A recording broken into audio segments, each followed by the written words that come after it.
Let's start by looking at the process of how a star forms.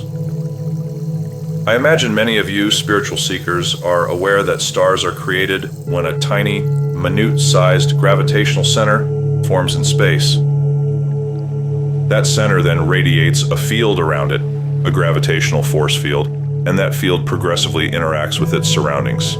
In the final step, see step 3 in the worksheet table, the field draws in more and more matter about the gravitational center until, voila. One day we have this beautifully spherically shaped star like our sun.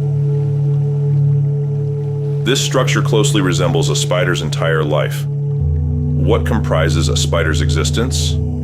Of course, right at the center is the spider. The surrounding field is the exquisitely arranged spiral and radial web about it. Next, in step 3, the field interacts with its surroundings, which in the case of the spider are the air and the bugs it carries into its web field, which then also becomes the spider's sustenance. Here again, we're capable of describing yet another creation of the universe, in this instance, the entire existence of a spider, in 3 simple steps. Next, let's look at the human instances at the bottom of the worksheet. As you can see, I provided a sentence as an example in the table. However, let's go a bit further. Instead of examining a sentence, let's jump to the full scale of a book and examine its overall organization. What's the center of a book? It's fairly clear, right? It's the title of the book which defines its core theme. It creates a meaning field around it, which the remainder of the book, every word, sentence, paragraph, and lecture revolves about and aligns to.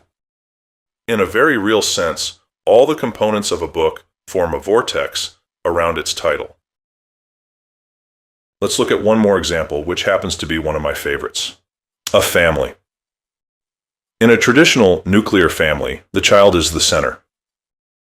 The agenda that parents set, which is frequently, and thank goodness for it, that of the female principal, forms the field around the child. The agenda field produces a host of activities and interactions with the surroundings designed to bring resources back to the child. Presto, we have the full structural elements necessary to produce a nuclear family.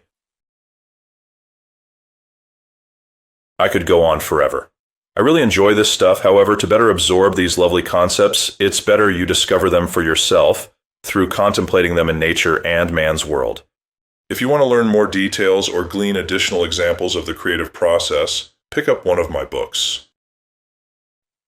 Okay, now that we've gleaned how the creative process works and seen examples in nature and life, let's refresh why the creative process is so significant in the quest for more meaning and spirituality.